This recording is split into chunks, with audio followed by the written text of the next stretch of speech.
Hello everyone and welcome to the Barbecue Walk of Flame, and to my subscribers, nice to have you back. Now if you're like me, when I spot something on the supermarket shelf that I haven't seen before, I just have to try it.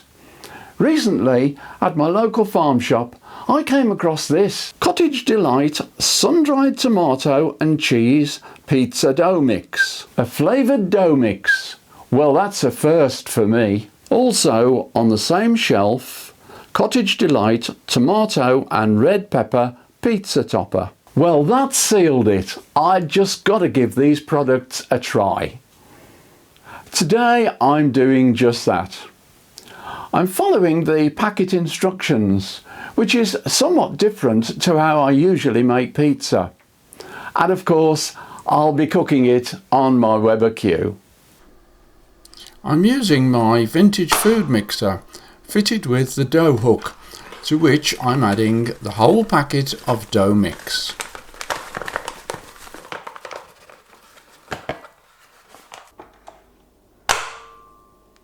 Now, with the machine running, I'm adding 320 ml of lukewarm water and continue to run the mixer for 5 minutes until the dough forms a ball.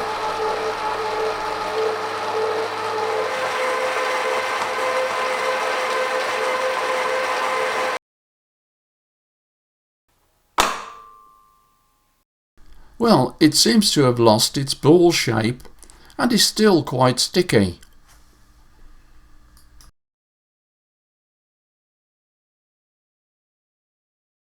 I'm now preparing the work surface for the next stage.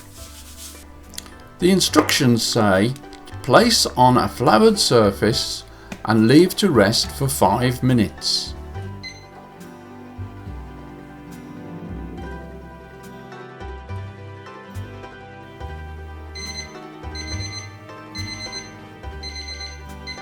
Now divide into quarters. Yes, this mix makes 4 pizzas. Well, I'm only cooking 2 today. Myself and the boss simply could not eat 2 pizzas each.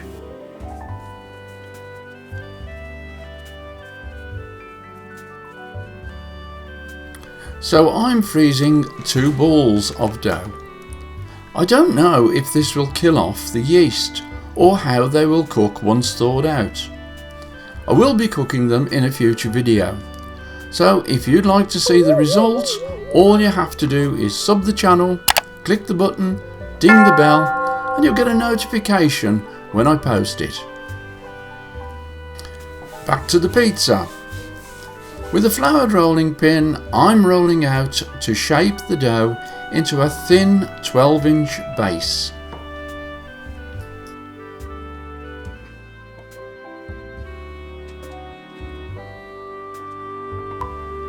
The next part of the process is quite a departure from what I'm used to. It says to put the pizza base onto a greased baking sheet, cover loosely with cling film and leave to prove in a warm place for 40 minutes. Well, the kitchen is quite warm, so there we go. As I don't have a collection of baking sheets, the other pizza base will just have to sit on the work surface, loosely covered with cling film.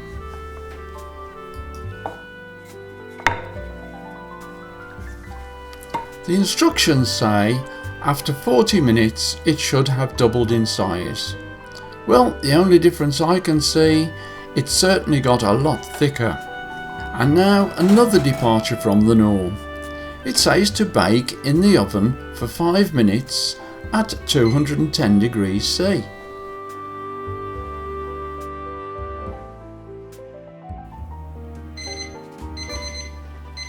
I don't know why it suggests a 5-minute bake before topping. If anyone knows, please let me know in the comments section below. Outside, my Weber Q is warming up nicely. And now to top my rather thick pizza base. First, a slather of tomato and red pepper pizza topper. spreading out to about 1/2 inch from the edge. I'm adding some thinly sliced mushrooms and some slithers of red onion, all topped off with grated mozzarella.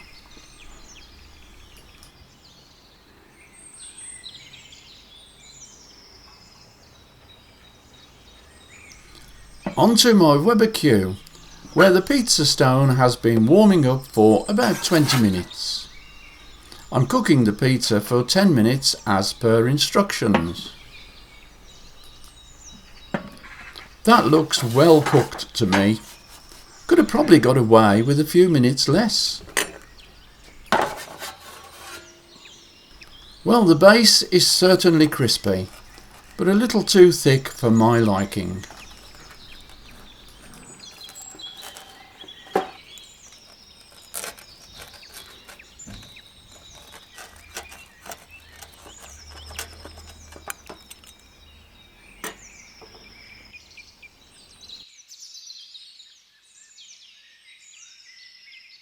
And so to the second pizza. This base has been sitting on the work surface in a warm kitchen to prove for well over 40 minutes. No pre-bake for this one. A slather of tomato and red pepper pizza topper, spreading out to about 1/2 inch from the edge. A sprinkling of grated mozzarella, followed by some thinly sliced mushrooms and slithers of red onion, and topped off with more grated mozzarella. So let's see how this one cooks.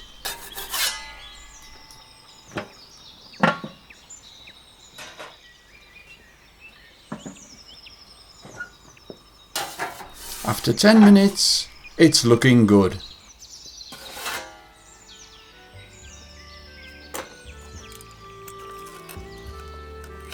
The base is crispy, it's thinner, but not as thin as I would like.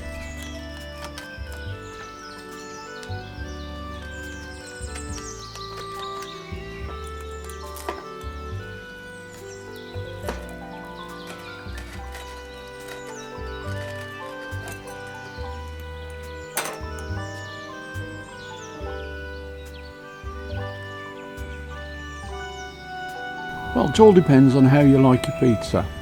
This one is still a little bit thick, even though I'd rolled it out quite thinly. But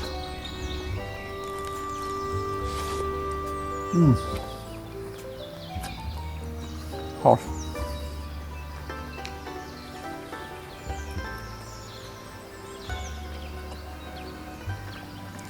I must admit, this sauce is a winner. To sum up, a flavoured pizza base was a first for me. However, the strong flavours of the pizza topper cancelled out the subtle flavours of the pizza base. I feel this dough mix would make a delicious flatbread. The tomato and red pepper pizza topper, in my opinion, is epic. It's a showstopper. The bold flavour complements the mild flavour of the mozzarella perfectly. I know it's nice to say I've made this from scratch with my own fair hands. A pizza dough is not difficult. It's basically flour, yeast, water with a pinch of salt and a drop of olive oil. But when you can buy a ball of frozen dough that only has to be thawed, rolled and topped for a delicious pizza, I wonder if it's worth all of the faff. Coming up, I'll be showing you how to make pizza dough from scratch. I'll also be thawing out one of the surplus balls of dough made earlier. Don't miss it. Sub the channel, click the button, ding the bell, and if you've enjoyed this video, give us a thumbs up. Well, that's all for this time, so until the next time, it's goodbye from me, the dude of the food, and thanks for watching.